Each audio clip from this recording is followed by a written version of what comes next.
Sa për këtë aksidenteve, është një muri probleme që shën zinxhirore, saqë secila ka pjesë negative dhe vjen drejt tek aksidentet. Një nga këto pjesë është sikur që ceketologjo është mungesa e sinjalizimeve.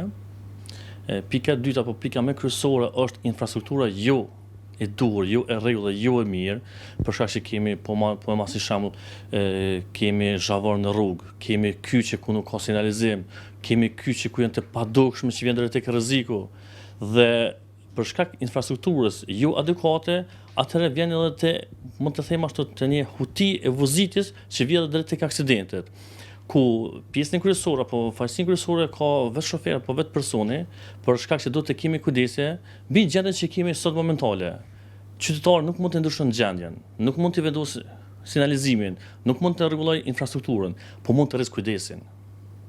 Në gjendjen e sotme do të rritet kujdesi të ikemi aksidenteve dhe mos jemi pjesë aksidenteve. Nëse kemi kujdese, gjitha këto probleme, muri probleme që kemi mund të evitojmë. Po për fat keq, e kemi gjitha këto probleme dhe një shofer nuk ka as shumë kujdese sa duhet të ketë dhe vjen tek aksidentet që kemi sot. Për shkak se tash që sezonin veror, tash rritet edhe numri dhe kemi një fluks më të madh të sidomos mërgjimtarëve, edhe kuptohet se kur kemi një numër më të madh të automiteve, atë rritet edhe numri i aksidenteve.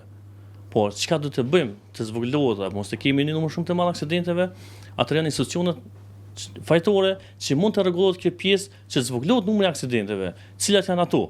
Të rregullohet infrastruktura, mos të kemi kyçe ato ku janë të rrezikshme, të largohet zhavorën për disa rrugë që kemi që është shumë e rrezikshme, sidomos për motocikleta është me fatalitet që mund të vijë për shkak asaj pjese, edhe të rregullohet pjesa e sinjalizimeve dhe shenjave që duhet të jemi në rrugë. Por sa i përgjigjen institucionet kërkesave, dimi me numër të aksidenteve.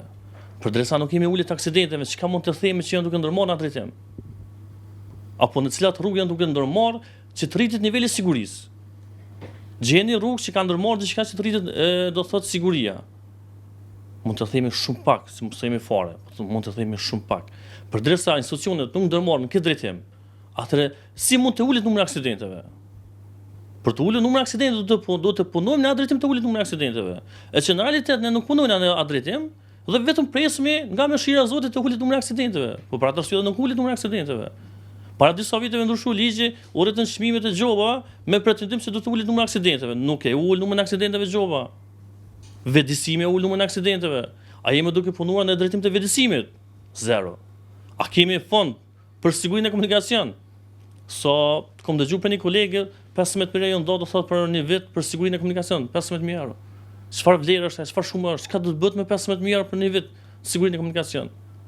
Dhe anën tjetër kërkojmë sigurinë e komunikacion, ndërsa nuk punojnë në drejtim të sigurisë në komunikacion, atë çfarë rezultati presim?